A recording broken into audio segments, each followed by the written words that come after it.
Topic is brought to you by the Home Builders Association. Give big this year with the Home for the Holidays raffle. You have a chance to win a beautiful new custom home or cash prize this holiday season and help make wishes come true for Make-A-Wish kids with critical illnesses. Raffle proceeds benefit Make-A-Wish OKI, which has granted over 22,000 wishes to children facing critical illnesses across Ohio, Kentucky, and Indiana since 1983. This year's house is a custom-built ranch by Petros Homes with 3 bedrooms, 2.5 baths, and a 3-car garage. It also includes amazing features like a great room with vaulted ceilings, an unbelievable kitchen, and a mudroom with open lockers and a unique pet shower station. One lucky winner will be announced on December 24th, so get your $100 ticket now. Just visit ahomefortheholidays.org to buy your tickets. That's ahomefortheholidays.org. Terms and conditions apply. Guys, I know everyone's here to hear us break down the Browns special teams unit, how the long snapper Rex Anahara looked in the loss to the Ravens. But no, in all seriousness, Shedeur Sanders made his NFL debut yesterday. He played the entire second half. G. Bush and I jousted in the post-game show last night. So, Bull, we'll start with you, I guess, and we'll go give me your Shedeur thoughts on everything you saw from the Browns' rookie quarterback in his first NFL action. So, Shedeur Sanders was very exciting to see him get out there. We've wanted to see him play. He gets the opportunity to start the second half because Dillon Gabriel leaves the game with a concussion. He obviously played a half of football, and he played very poorly. There's no objective argument that he didn't play poorly. He made a lot of bad throws. Made a couple good throws, that one completion to Harold Fannin down the field was a nice throw. One of the throws to the end zone that got broken up by the defense was a nice throw. But just judging a half of football, it was bad. It was really bad. There's no other way to put it. I mean, he threw one pick, which was a terrible throw. He threw another one that should have been picked, and he fumbled. And he just missed a few other throws. And the running backwards on the sacks is a problem, and it's something he's going to have to get better at. That being said, I 100% want to see more. What I did like in a sea of dreck from Shedeur Sanders, what I did like is that he was unafraid to throw the ball down the field. And with Dillon Gabriel, we have seen almost no throws down the field in, 5.5 games, I believe it is? And Shedeur was unafraid to throw the ball down the field. If he plays this week, and we'll see, I think he probably will because Dillon Gabriel is going to be in concussion protocol. Kevin Stefanski did say that Dillon Gabriel will start if he's healthy, which I think is stupid, but okay. But it'll be good for him to get reps with the first team this week, and that should help him for next week. What I did see is a guy who clearly has a better arm than Dillon Gabriel. I thought had more presence than Dillon Gabriel. He just looks the part more. That being said, he's got a long way to go because what he did on the field for the most part was pretty ugly. But I want to see more. I have no interest in seeing Dillon Gabriel anymore. I'm ready to see Shedeur Sanders going forward, and I hope they will. There was no conspiracy. There was no sabotage. That was absurd. I said it all year. There is not some agenda to ruin Shedeur's career. He did not play well yesterday, and I'm with Bull. He'll probably start next week in Vegas, and he should. Dillon, I don't know how often, I don't know if ever a quarterback's been cleared or any player's been cleared out of protocol that quickly to get back on the field. So give him a full week of reps, give him a game plan built around him, and see what it looks like in Vegas. Because I told you guys last week, I didn't want to see him against the Ravens.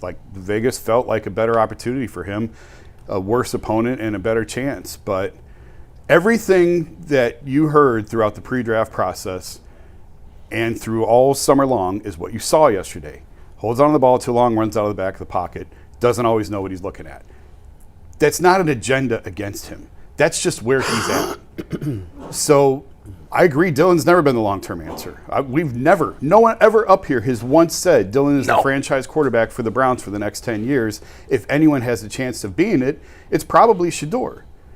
So we'll get a chance to see this week. Because I don't think Dillon will be cleared that quickly. And I don't know how many reps or opportunities he'll get after this week, but he's at least going to get one game. And then, Kevin said he's going back to Dillon. I guess it's the whole you don't lose your spot as a starter for injury unless the other guy just really plays out of his mind. So But if Shedeur plays well, you can't go you back. have to revisit. I agree. Now, if he stinks next week, I agree. then they might go. I wouldn't, but they might go. They probably will go back to him. Next But- week is his yeah. big chance with Yes. a full week of reps, Yep. a full week of practice, and a game plan built around him. If he goes out there and plays well, That's it.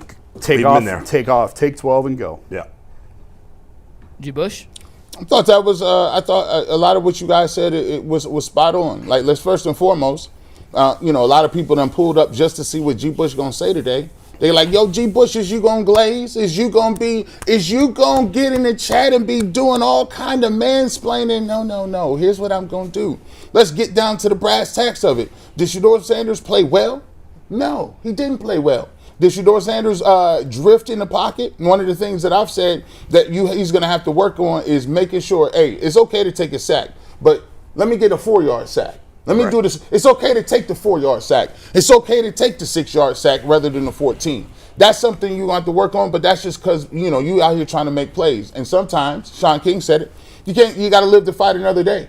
Minimize what it's going to be and make sure that you can get back out there and put your team in another position. But that comes with time. That comes with understanding the game. That comes with preparation and reps. So hopefully those are things that you can see that he minimizes if he gets the opportunity. In terms of some of the things that I did see that were encouraging, one of the things is it was a beautiful throw to Harold Fannin Jr. Over in the middle of the field. It was a ball that had some depth, it had some accuracy, and to throw that football on the last drive shows that the game was slowing down a little bit for him. I thought the throw to Gage Laverdane was a throw that was a beautiful ball. It was a 50-50 play, gave his guy an opportunity. Good play by the defense, but in terms of the ball placement, I liked it. He moved in the pocket a little bit, found some scrambling areas, got the ball to Jerry Jeudy, who made a crazy play. I don't know how he dipped between three. That was amazing. It was an amazing play. Oh, he I broke was 3 like, tackles. That was great. Dang, That's Jerry. the best play I've seen him make as a Brown. Yeah. He caught that one, and they kept it moving. And so the thing that we talk about is, what I said with Dillon Gabriel, right? The first game that he played with in Minnesota, right? When they made the move to him, I said, listen, here's what I'm going to do. I want to see progression. I'm not going to judge him based on what he does against the Minnesota Vikings today. What I want to see is I want to see today where your mistakes were. Did you minimize them the next week? Did you get better? And what's the progression look like? So that's the same level of critique I'm going to give Shedeur Sanders. It's 2 quarters of football, and he came in the game against the Baltimore Ravens and didn't expect to, not to say he didn't expect to play, but he's the backup quarterback. He didn't get any reps. He didn't understand the game plan wasn't built around him. Now let's see. We saw what it looked like. Let's see what happens during this week. And here's what I'm going to say. This is all you can really ask for in life. Sometimes you get 1 or 2 opportunities and you got to make the best of those opportunities, right? So Dillon Gabriel is on the sideline. Dillon Gabriel had to go through concussion protocol, but the thing is, as Shedeur Sanders, that all you want is an opportunity. And being a guy who's a late round pick, that's a 5th round pick, and somebody's higher than you, you already know where they're leaning. So what you have to do is this week, you have to go out and make a statement. And you're going to have to prove why you should get another opportunity. And then guess what? You go prove it. And then you got to prove it again. Another opportunity. And I believe Sean King said this thing correctly. He said, if I could give the best advice to Shedeur Sanders, I would tell him, you're not going to win the starting job in 1 throw or 1 half or 1 game. It comes with consistency. It comes with showing people, and it comes with the production. But you have to understand that, this is a prove-it league, and you have to get it done. And if you listen to Shedeur Sanders, I think he's up for the challenge. We're going to get to see. Your name is legendary. Now it's time to do that. So that's all you can ask for, Jay. Yeah, I'm not surprised, but we're all in lockstep. I don't know that there's anything that all 3 of you guys just said that I can disagree with. I think it's all pretty black and white. I love that you brought up Sean King, because as I was watching Shedeur Sanders, there's an excitement that comes when a highly touted or just a big name quarterback finally gets their chance. Mm-hmm. We knew what Johnny Manziel was going to be, but we'll all sit here and lie if we don't tell the truth. Right. When he came in, we were all standing up. What you mean? We were on our feet. Yes. I'll say I was Brady Quinn. Yep. I was on my feet. Yeah. Baker Mayfield. I was at that game. I was on my feet. I was at the first game Bernie Kosar was ever inserted. I was on my feet. There's a level of excitement that comes with that because it's been building in the media and the fan base. You're whispering his name. You want to see it. And that crescendo, when it came out at the end of the halftime and we knew that he was going to play, we were all doing the same thing. Absolutely. We were so excited. And to your point, Jay, sorry to cut you off. No, but that's I fine. just want to back up your point. For the last few weeks, I'm watching the Browns games like this. Right, it's boring. And as soon as he came in, he was sitting up a excited, little higher, wasn't he? Right? Are you not entertained? I had more energy to watch the game. Yes. Without a doubt. So, and the reason I'm glad you brought up Sean King is because I was there the day that happened to Sean King. And I can tell you that Sean King replaced Trent Dilfer. And for those that remember that part of Buccaneers history, that was when they had their legendary Hall of Fame lights out defense, but they had Trent Dilfer. And Trent was just mid, and I'm being nice. Yeah. But when Sean King got his chance and came in, it was the same exact feeling. Now, everybody's debut is different. Some of them, most of them, in fact, are unremarkable. Most of them don't stand out one way or the other. They're like, well, 7 of 18 or 7 of 14 for 100 yards, a pick, a touchdown. Rarely do they move the meter like Baker and our friend Sean moved the meter. And rarely do they move the meter where they're just like an abject, I don't need to see anymore. I don't think Shedeur Sanders, he's closer to that category. Sure. But he does not fall into that category. I agree. And I think that if every once in a while the football gods do smile on the Browns. And here's why I think they've smiled on us today. It wasn't ideal that he gets put in the game against the Ravens. The Ravens defense, when you say Ravens defense, you think suit of armor. They're not that anymore. They've been much better the last. But They they're have still been, pretty good. but they're 26th in the league. Yeah, but they've been better lately. They've been better lately. And I thought they were good yesterday, They played too. well, yeah. And I think they had a huge advantage yesterday because they basically said, oh, this kid doesn't like blitz. Yeah, let's blitz. So they everybody. brought it, and in the key moments of the game, and you expect that with their defense, that's what they do. But I can't wait for Sunday. Yeah. My level of excitement for Sunday is just as high as it was when he ran onto the field for the first time, and here's why. I know a lot has been made about the no reps. What fifth-round rookie quarterback gets reps? How many reps do you think Will Howard's getting in Pittsburgh? Now, granted, he's been hurt, but when these guys, that's the way it goes. Especially when the starting quarterback is a rookie. If our starting quarterback was Joe Flacco, I think the rookies would be splitting a lot of the reps. By the way, Baker, Mike sent me a link to an article from my friend Pat McMenamin that Pat's a Baker great didn't writer. get any reps. No. Any first team I reps. remember when that was going on. And he was the first overall pick. I remember when that was going on. There was pretty much a clear cut. You remember because you were around the team a lot. That was the first year I started hanging, so I wasn't really dug Okay. into that. I was doing the preseason games, so I was at all the workouts, talking to all the players. Hugh Jackson was like, congratulations, you're the backup quarterback. That's exactly what he said. Yeah. And not only that, I remember a story that happened where, and I gave Hugh a lot of credit for this. Hugh said, in just a casual conversation where they're just standing around, it wasn't like a meeting in his office, he said, time did you get in today? Yeah, I remember that. I remember that. Yep. Yeah. Go ask Jacoby what time he got here. Tyrod. Yeah, Tyrod. I'm sorry, yeah. Tyrod. What time did you leave yesterday? Go ask Tyrod what time. Yeah. And so there was I love that with you. It's like, you kid, you come here with nothing. You come here with a jersey and a helmet, and you get to go prove it. And I do remember that he wasn't getting reps. He came in the game, and he lit it up. There is a huge difference between Baker and what we saw yesterday. I have been saying since training camp, it doesn't matter who our quarterbacks are, guys. You can't properly evaluate a quarterback when your offensive line is 32nd and your receiving core is 32nd. Now, through the course of 5.5 games, Dillon Gabriel has learned how to navigate those deficiencies. Now, that doesn't mean he's excelled because I'm yet to get to a point where I look at Dillon Gabriel and say, that was a good game. I haven't seen that from him yet. But when you measure his stats from yesterday, what he's learned is, I've got to throw quick. I can't throw downfield. I don't have time. I've got to throw quick, short, high percentage passes. So yesterday were his best numbers on a small scale. He was 7 of 10. And it looked like he's going to take what the defense gives him. Now, Shedeur comes in. Shedeur's got all the pressure on him. He knows what time it is. He's got a entire culture rooting for him. Not just rooting for him, demanding that he play well. Why? They've put their name on the line for him.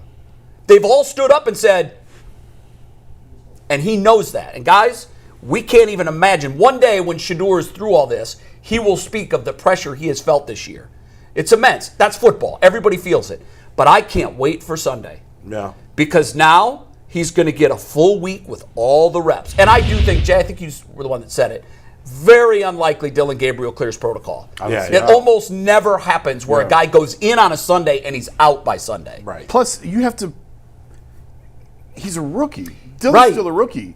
What are you supposed to do all week? You have to prepare a game plan. Absolutely. Yeah, no. And you've got to prepare on Monday Really, like it's going to be 12. Really, it's Wednesday. Like he's got by Wednesday you start the install. I know, but like they're already thinking about the Raiders today. Of course they are. But I'm just saying, like, regardless, 3 days is not enough time. It's not enough time. I think what this is what I didn't hear from Kevin Stefanski that I really needed to hear yesterday. We're moving forward at 7:45 on Sunday night. That 12 is going to be our guy in Las Vegas. Mm-hmm. We owe it to him to give him a week where this is perfect. That's why I said the football god smiled on us. We're not going to the Detroit Lions. We're not going to the Philadelphia Eagles. We're going to the Las Vegas Raiders. They're our equal. They're 2-7. If he's going to have success in the NFL, he's going to have to show that he can do it against a team like this, and he gets a full week to prove it. This is what anybody can ask for. That's all you can. There's opportunity. It's all you can ask for. Because now, like you said, you get a week. Tommy Reese can link with him. There was a quote that said Wyatt Teller said he only heard his cadence like 2 or 3 times during the whole season. Like he's never heard him call it out of the huddle. In terms of, and I think this is more important because even the protection schemes, like calling out, identifying the linebacker, understanding how Jerry Jeudy comes in and out of breaks, where are we looking to get these guys to football? And even if say, for instance, he came in the first half, at least they got a scripted plays that you usually give somebody 15 or so to get you comfortable. That he feels comfortable with. That he's comfortable with. He came in during the freestyle portion where it's like, hey, we need to make adjustments, and now you're the quarterback. Well, there was one thing that was to his benefit. He didn't come in down 23-10. Right. That would have been worse. Right. Because then you know what time it is. They were still, I didn't think they gave the ball enough to the running backs. Because and Leroy and I were texting, and we disagreed a little bit on this. He's like, now is not a time to be conservative. And I kind of disagreed with Leroy on that point. You have a 6-point lead. You've got a running head start. You've got a run game that looked like it was doing some things. I thought lean on Judkins, get 4 yards on first down, 3 yards on second down. Then you can keep running it. And for a while they were doing that. But when you put him in situations where you know he's going to throw like he was at the end of the game, you get what you get. You know what's coming. Right. They ran the ball great that second drive where they ended up with that first field goal. They did. And then they couldn't run it much after that. And I even on the broadcast they were saying, like, you can't keep running first and second down because then you're constantly putting him in the third down situation. By the way, a couple of things I liked. I liked that he kind of defended Dillon Gabriel and basically said to the fans, like, don't boo the guy. Yeah, it's not helping the team. I thought that was a classy move by Shedeur. I did too. I liked that he took the blame after the game. I liked that he spoke to the team. Myles Garrett said he spoke to the team and took the blame. I thought that was good. The only thing I didn't love was that he was sitting on the bench, not shaking hands after the game. It's a minor thing, but looked like Lamar Jackson was looking for him, and I think that would have been cool for him to be able to talk to Lamar Jackson. And get sure. Nice. Well, you would have wanted to talk to him. But the one thing I'll say that I think is the most important in my mind, on that last drive, I thought the Browns had a chance to score. Yeah, absolutely. And if Dillon Gabriel were playing, I would not have thought that. No. Fair or not, that's how it was. I thought they had a chance. And let's face it, he made throws that could have won that game or tied the game. Sure. You know, the throw was a great breakup. Yeah, great play. One. The other one, I think the one that he's going to see over and over and over. That was not a good throw. He had a wide open receiver for a game-tying touchdown. Yeah. But you know what? You know what typically young quarterbacks do on that? Airmail it. His adrenaline was so pumped, and he was on the run, fleeing. Yeah. and I wish he could have that throw back, because that's what you build confidence on. Yeah. Then you can come back the next time and say, oh, I can do this. In this league, I can do this. What was just understanding football. I remember, and this is crazy, the first game I ever played, and I started as a redshirt freshman. We playing West Virginia, and I'm like, oh, this is nothing. This is light work. The first game I played, I was just like out there, and then I just realized how fast other people were moving. Like the linemen were moving so fast that I felt like I was not getting out of my stance in time before they were already on me. And I'm like, dude, this is crazy. And it took me about 2 to 3 weeks to figure out, because I got redshirted. So I hadn't played in a year. So it was tough to get understood of what the speed of the game was. And it has to be night and day with quarterbacks. Like, the fact that he played against the Baltimore Ravens and Kyle Hamilton and the way they've been playing and the way they put everybody at the line of scrimmage, that's the hardest thing to do with as a rookie. So I ain't giving now imagine the jump from college to the NFL. To the NFL. Like, for him, you went from high-level high school to West Virginia, and your head was spinning. Now imagine going from West Virginia to the Baltimore Ravens. And you got it in halftime and you come in cold. But here's the thing. I was encouraged by the fact that I felt like he's getting his footing a little bit. He started to move in the pocket. He didn't drift as much. He even made a couple of plays to extend and kind of get some yards. But I was encouraged by some of the throws and some of the things he was doing. And I said, okay, well, if you can do that for me and you ain't got no first-team reps, I'm interested this week to see what it looks like when it's put around him and to see what we got. Because all you can ask for, anybody that's supporting Shedeur Sanders or want to see the Browns got a quarterback, the only thing you can be asked for is the opportunity. So I'm not going to be like, oh, my goodness, I got to give him 10 more weeks. Would I give him the rest of the season? Sure I would, but that's me. But the way life work is, let's go prove it, right? Let's go. Yeah. And if he can come out and play well and he can stick on the football field, you're going to earn a lot of people's respect, because you're going to say, here you go. He got the opportunity and took advantage. Bull made a strong point when you said, and I don't think you can disagree with this, if you just forget the results, you just watch the two. And I'm not saying that Dillon can't be an NFL quarterback. I'm just saying he's got to overcome a lot of things to get there. One, I think the fact that he's left-handed is a disadvantage. The fact that he's height challenged is a disadvantage. The fact that he doesn't have a strong arm is a disadvantage. If you didn't look at where the throws went and the only thing that looked out of place to me, and Leroy was making this point as I was making it in my living room, and he'll learn this, he can't do the retreat to the other end zone. He can't do that. He did it in high school and got away with it. And then he went to small level college and got away with it. And then he went to big time college and he really didn't get away with it at Colorado. Well, he did sometimes. Well, he got sacked a ton. Yeah. He got sacked a ton, and a lot of the sacks he ran into. In the NFL, every single guy that's put their hand in the dirt on that line will run you down if you decide to run the other way. He does have a nifty little spin move that he used a couple times in the preseason. He used it once yesterday to get away. I like that move. I like that ability. He does have some escapability. He doesn't have great speed. And he's going to learn by watching the tape this week and having it drilled into his head over and over again. If you're going to take a sack, take a 5-yard sack. Take a 7-yard sack. Throw it away. You can't take it. Throw it away. Throw it away. You can't take a 13-yard sack. And there's 3 things with that. First and foremost, once you're the starting quarterback, we talked about the Browns didn't have an emergency quarterback yesterday, right? Yeah, what would have happened? They didn't have an emergency quarterback. Miles Garrett. So you have to think, it's almost like the quarterback is like being a starting pitcher. You have to realize that you have to do some game management yourself, and you have to say, listen, I want to make this play, but we ain't got nobody behind us. I'm the starting quarterback. I got to put myself in position so I can make it through this football game. Also, hey, if I'm going to take a bad play, let me step up in the pocket and take that sack, right? Let me step up and take that sack, right? Or if you are going to try to escape, let me escape to see where I can put the football and throw the ball out. He threw the ball away, but there was no receiver on the opposite end of the football field. So these are all things that he's going to have to deal with. And here's the thing, too, man. Like I told people all the time, I've been clear about this. I've been consistent. I said, this is the thing. Everything that is on the football field with Dillon Gabriel and Joe Flacco and all the other people, They still had the offensive line. They still had the same receivers. They still had the limitations with the playbook. You have to figure out how you're going to go about and maximize your utility. So you just can't say, well, the offensive, we know that. Offensive line is trash. You ain't getting no new offensive lineman. How you get through it? Let's get through it. You know what I'm saying? And a lot of that relies on the coach. Yes, it does. And the coaching staff to know what your deficiencies are. That's why I do think Dillon Gabriel's numbers are so pedestrian.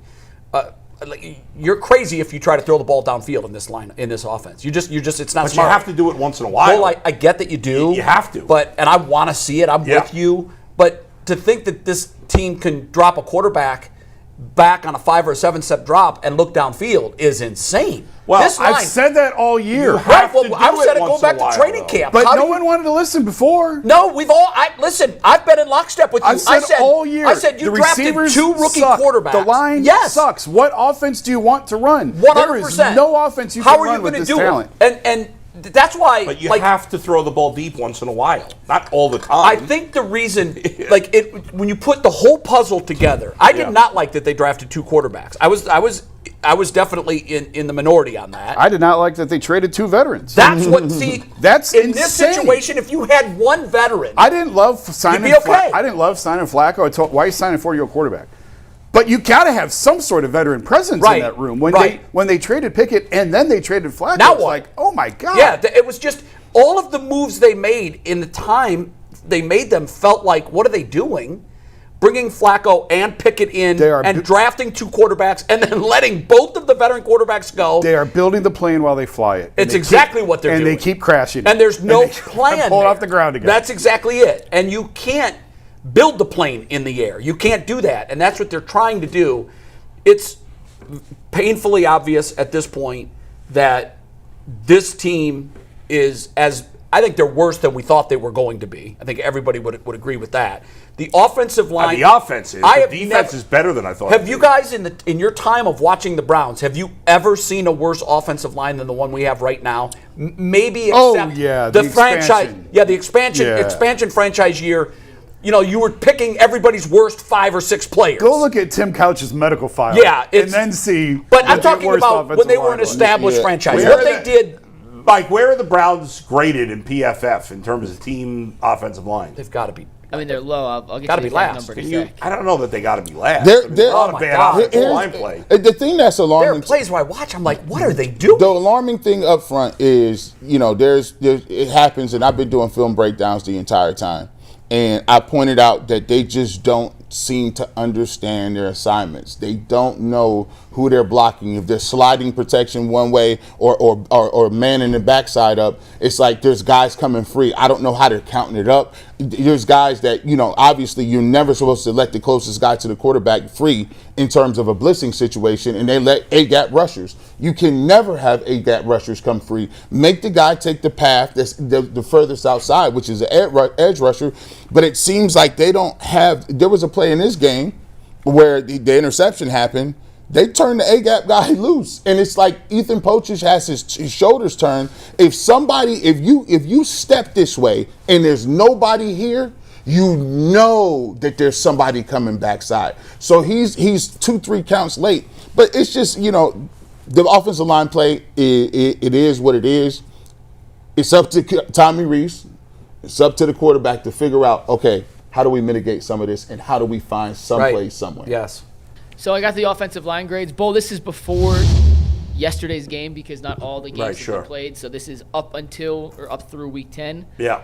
They're the lowest graded offensive line on PFF, the 3rd lowest on the SIS score, and according to ESPN, they are tied for the 5th worst offensive line in terms of pass blocking and protection. So one of the worst. Just depends on how bad you want to categorize it. Yeah, it's even in, like I said, minus the '99 season, even the next season, like it was a franchise expansion team, and because of what happened in the NFL when Carolina and Jacksonville came in, and within a few years were in a championship game, both of them, the league decided, well, we overcompensated, and so they stuck it to the Browns. They changed the expansion draft rules. There was no talent available. Yeah. And they overdid it. And that was the worst offensive line that I've ever seen. But this one is is Yeah, I mean, right there with it's them. hard to believe there are worse offensive teams. The Titans have scored less points. I think The Raiders have scored less points. the Raiders and maybe the Saints too, which The Saints' offense is like challenged. it's really bad. What's crazy is what Miami has done since we beat them. Wow. And what we've they've done played much better since we beat them. It's both teams have gone in the complete opposite directions. Let me do a read and toss it right back out to you guys.